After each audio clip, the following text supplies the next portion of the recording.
Hey guys, so looks like we didn't make it, or at least make it back, I should say.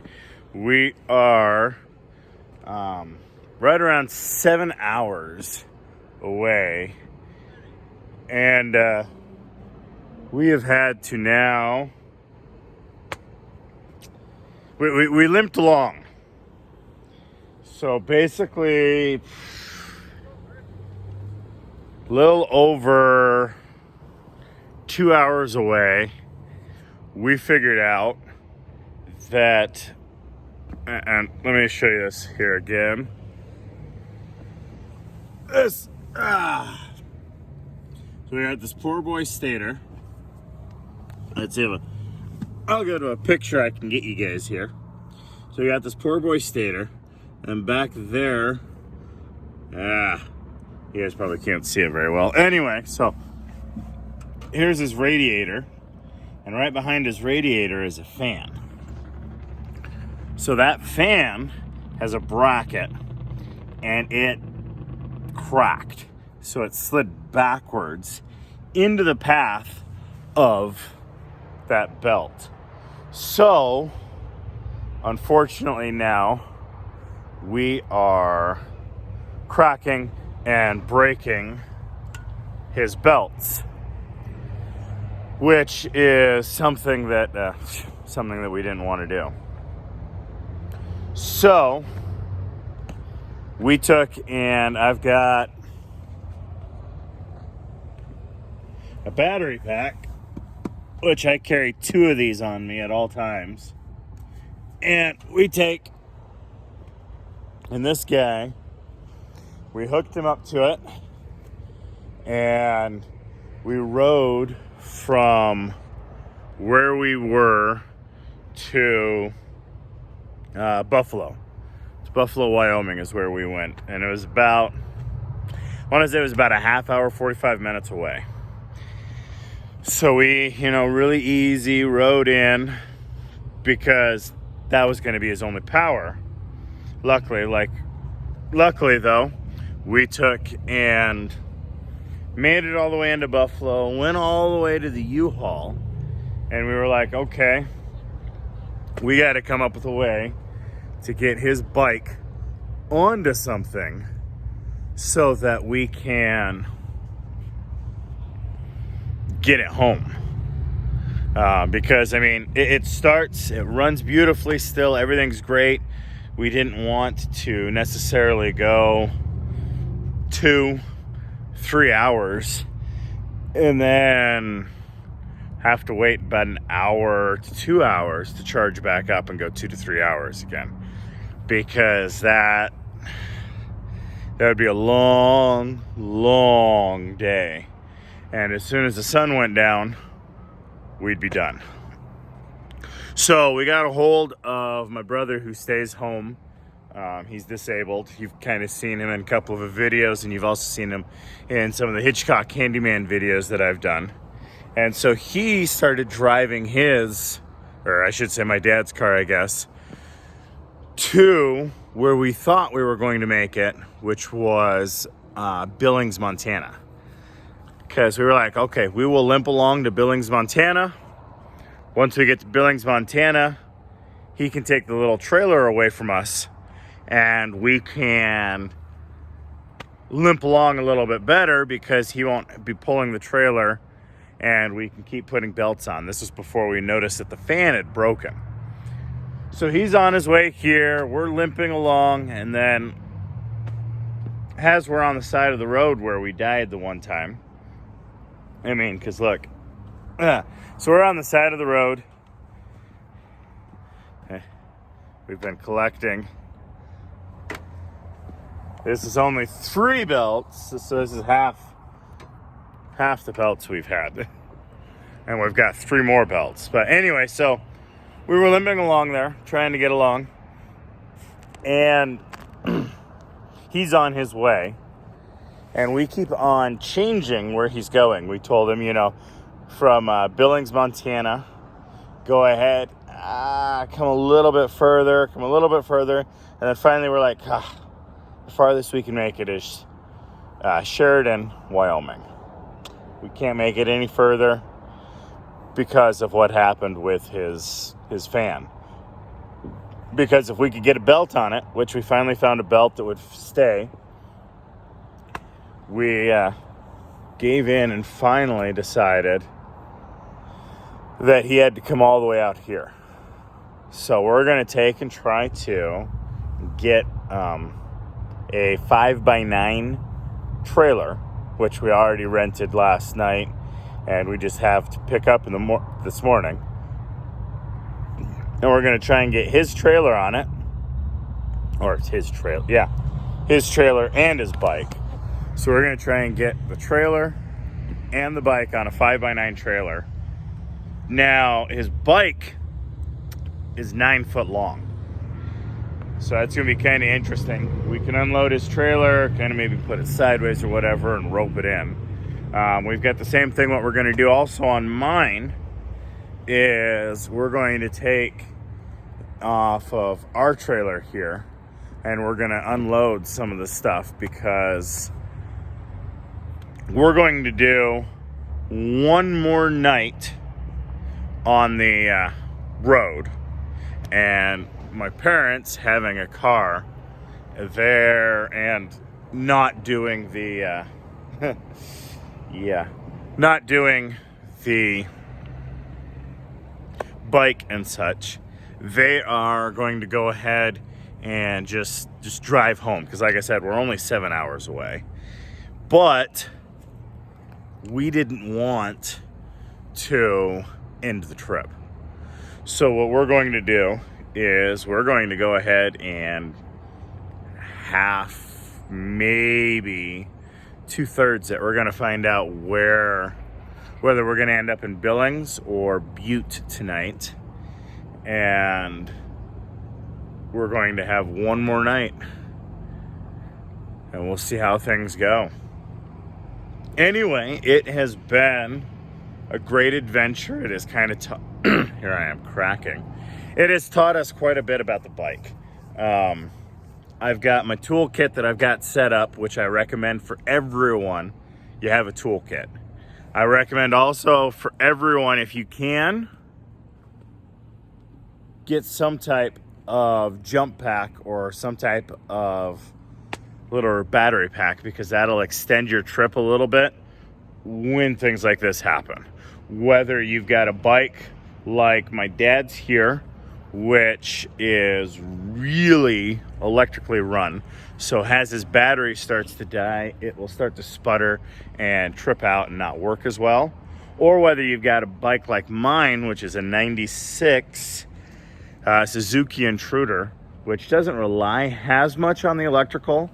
So once I can hook up the battery pack, get it started, it'll sputter along. And so you've got two different options then when you've got a battery pack, is you're able to take and push that bike just a little bit further to get that to that spot, hopefully, where you can get it repaired. Like what our battery pack that we got here is it's a Walmart special, like 1,000 amp hour. It's got also an air compressor on it. It's got a light on it. It's got a voltmeter on it.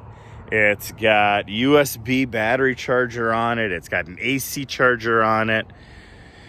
So it's got a bunch of little stuff on it that when you're camping out and about, when you need to charge and use your electronics, you got something right there that you can use. You can also set it up so that it can charge right there off the battery.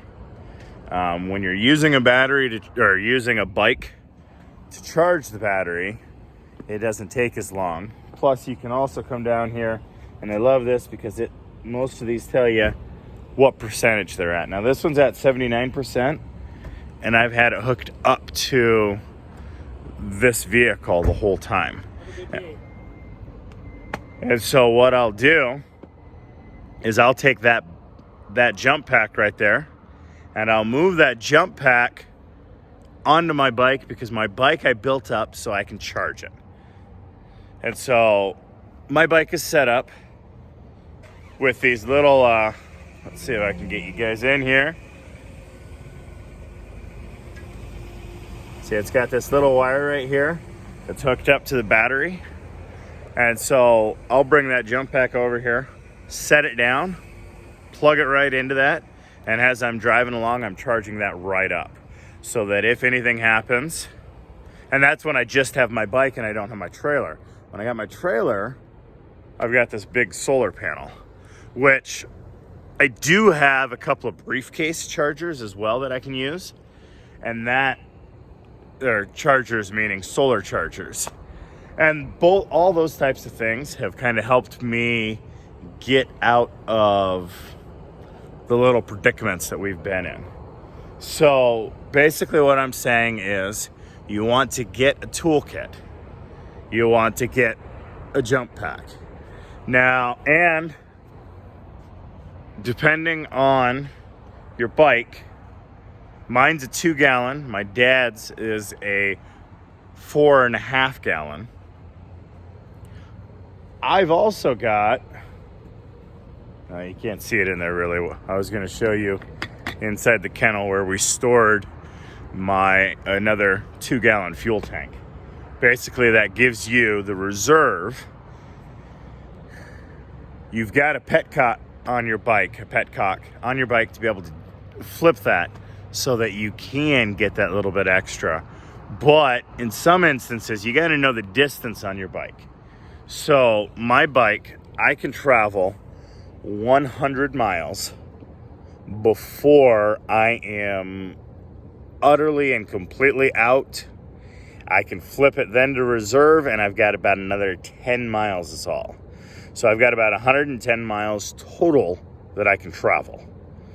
So what we found out on this trip is that a couple of the gas stations that I had thought were there, that we had looked up and seen where they were and had a few years ago done the trip to them, they weren't existent. They were gone.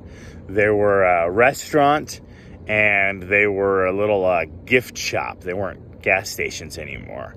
So without that little bit of extra gas to get us just a bit further, we would have been stranded on the, if you guys know, the east gate of Yellowstone.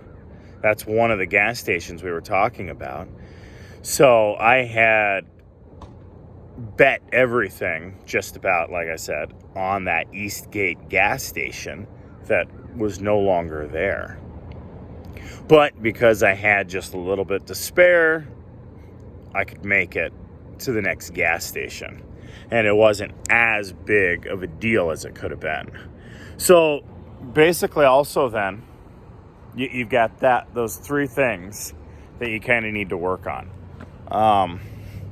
Your toolbox is always an ongoing thing. So basically what you got to do is get yourself a container. And I've gotten one of those little fat, short metal toolboxes because then I can throw it around and it doesn't break things up. And you got to go through and you figure out which things in your toolbox you need for your bike. I need just a hair more because I'm running two different bikes here. But that's what you do, is you figure out what tools you need so that you can do little tiny repairs. So that, like, I could take my tire off on my motorcycle and run it in real quick. Or I can take the tire off on my bike or trailer and run it off real quick. I can get to the battery and replace the battery if I need to. I can tie up my saddlebags that I built here if I need to.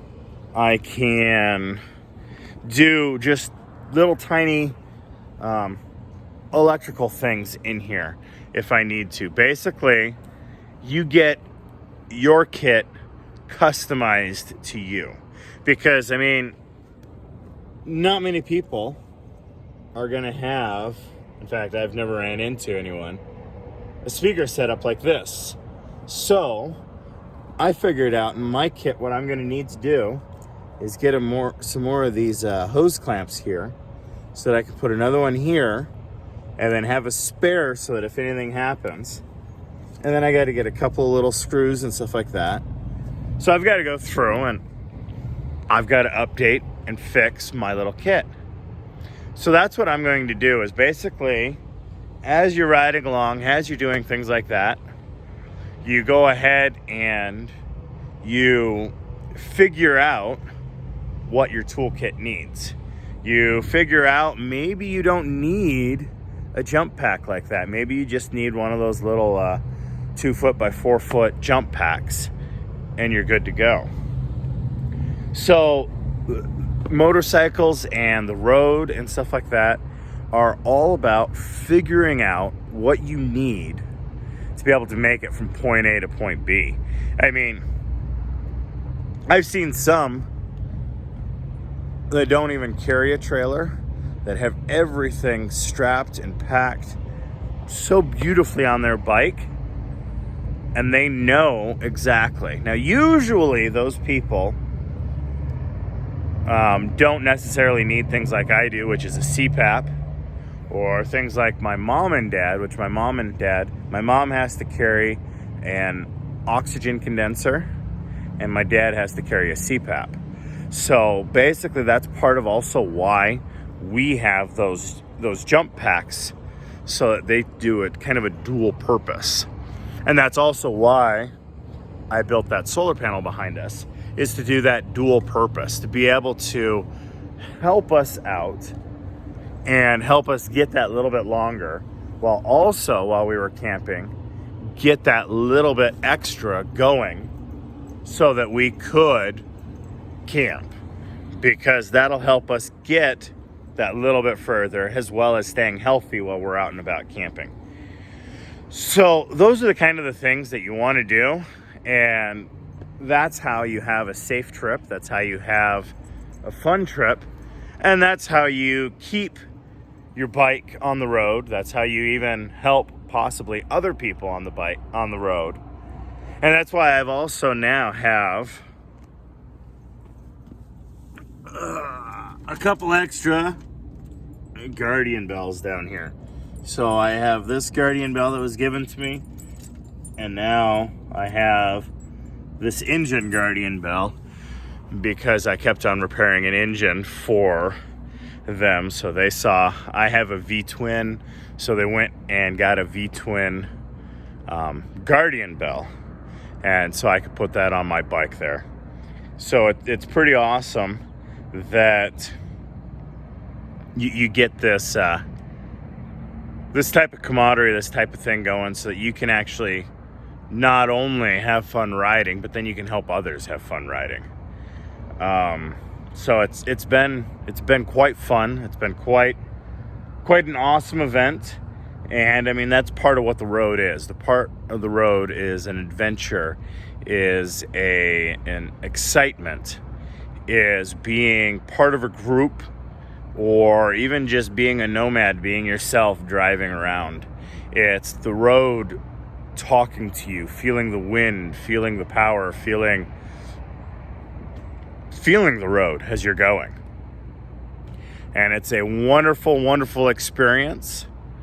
And I mean, it's a camaraderie out there as well, because everyone that's a biker, even the one percenters out there, the outlaw motorcycle gangs, I've even had a couple of them pull over and stop me. I've had Hell's Angels a couple of times, a few of their guys pull over and, hey, you guys need any help, man? No, I got it. Well, I'm just gonna sit here and watch you then, see what you're doing, see how it ends up. And so they're sitting there watching me fix my bike. They're helping me. They're giving me tips. And I've even had a couple of them, the sinners, take and empty part of their gas tank into mine to get me just a couple more miles.